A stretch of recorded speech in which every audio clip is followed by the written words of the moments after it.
Olá pessoal, tudo bem?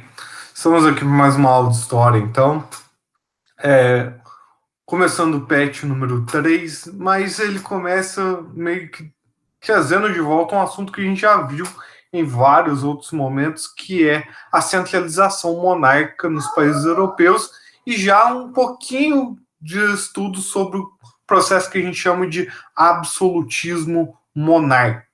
Então o vídeo hoje vai ser bem curtinho, porque muita coisa que eu vou falar, vocês já viram anteriormente, é só para mais dar uma ajuda para vocês responderem os exercícios. Bom, esse processo de centralização monárquica e, consequentemente, a formação do absolutismo monárquico na Europa foi um processo que iniciou no final da Idade Média e que foi se arrastando ao longo da Idade Moderna, concentrando cada vez mais poder na mão dos reis.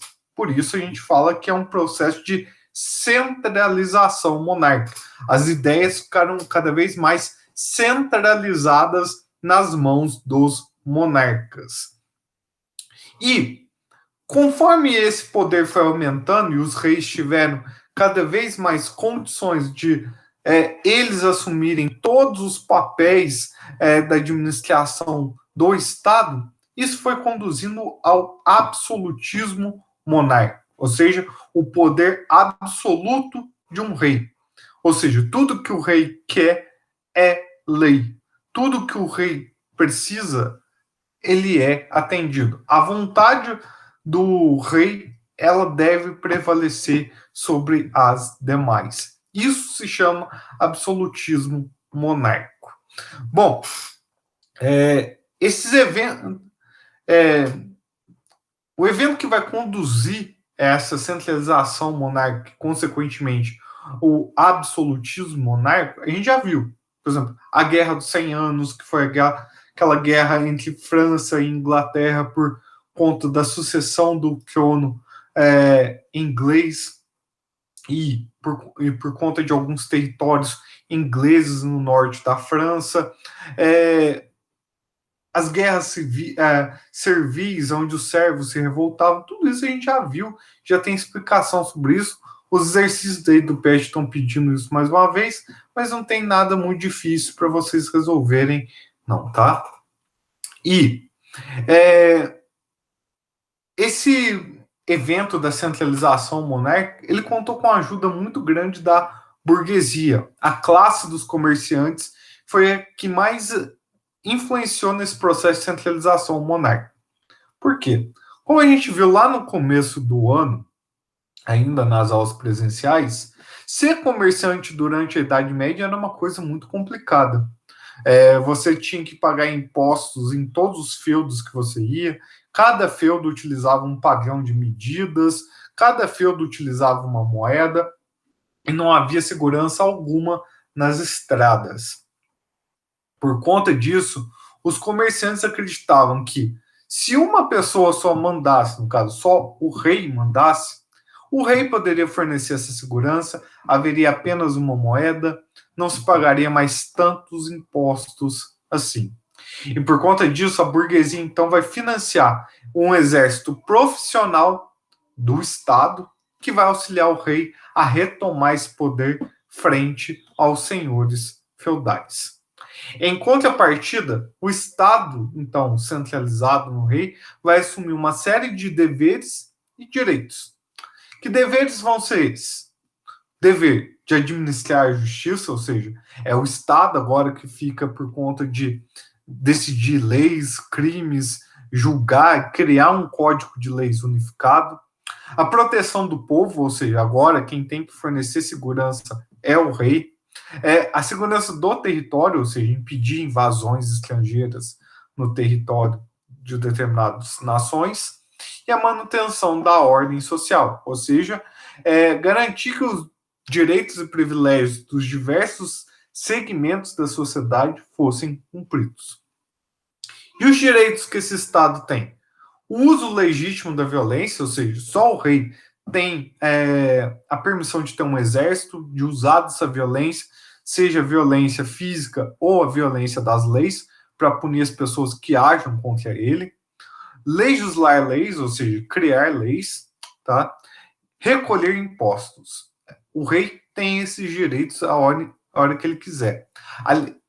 Além disso, todo o território de uma nação pertence ao rei. Por exemplo, se você construiu uma casa, a casa pertence a você? Não, porque a casa está em cima do território do rei. Se o rei precisar confiscar essa casa, você não pode fazer nada, porque a terra pertence ao rei.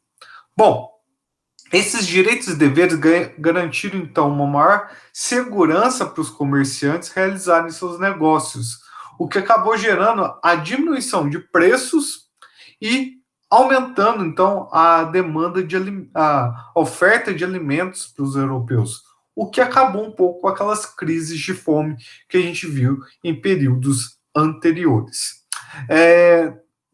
Isso, então, é uma vantagem econômica do absolutismo monárquico. E política e social? O que foi a grande vantagem desse absolutismo monárquico? Esse processo de absolutismo monárquico, ou seja, o poder está na mão de uma única pessoa, garantiu a estabilidade interna dos países europeus, ou seja, dentro dos países, as revoltas terminaram, as guerras terminaram. O fato da justiça também ser ministrada apenas pelo rei e pelos seus funcionários também renderam uma estabilidade para que as pessoas vivessem em sociedade.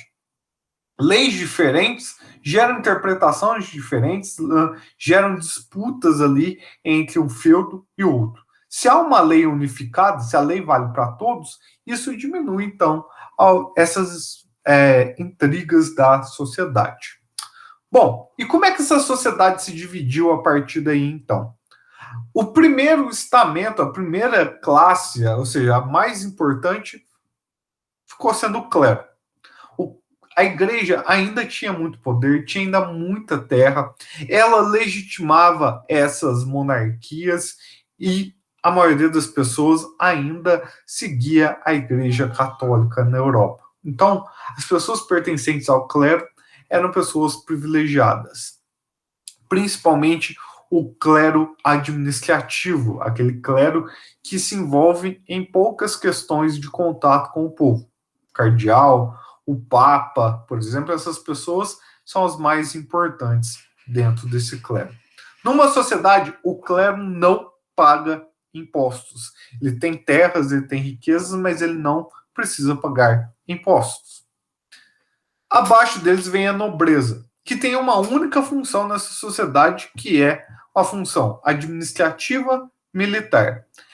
A nobreza vai ajudar os reis a governarem os territórios e a protegerem esses territórios. E por conta disso, também não pagam impostos.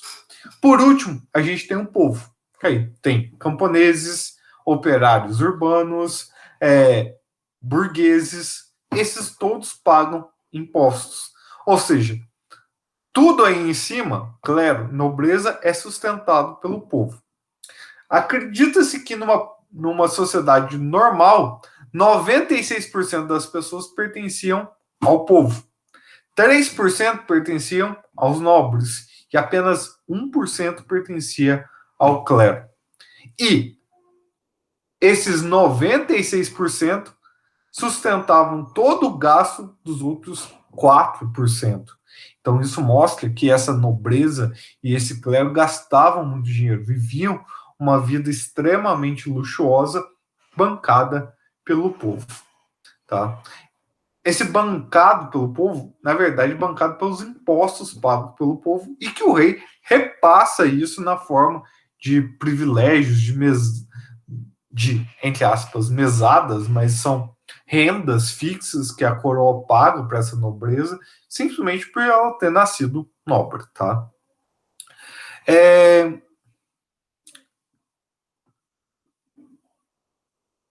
Nesse processo de construção do absolutismo monárquico, a gente vai observar alguns exemplos, principalmente de França e Inglaterra.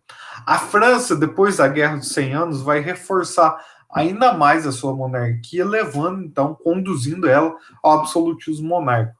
A derrota dos ingleses fortaleceu de tal ponto a monarquia que ela se tornou a monarquia mais importante do centro da Europa. Já para a Inglaterra, a situação foi meio que diferente. Lá também houve um fortalecimento da monarquia, mas houve um processo na Inglaterra em que o rei foi obrigado a aceitar uma carta de direitos, a chamada Carta Magna. Essa carta acabava limitando os poderes do rei na Inglaterra, que passou a ser vigiado por uma instituição conhecida como parlamento. Então, se o rei lá na Inglaterra quisesse fazer uma guerra, criar novos impostos, ele tinha que passar antes pela aprovação do parlamento. O problema é que esse parlamento, em grande parte, era composto por nobres. Então, se o rei tivesse favorecendo os nobres, tudo que o rei decidisse, o parlamento aprovava. A situação desse parlamento só vai mudar quando vocês chegarem no 8º ano, que várias coisas vão acontecer na Inglaterra e que vão favorecer o povo e desfavorecer a nobreza.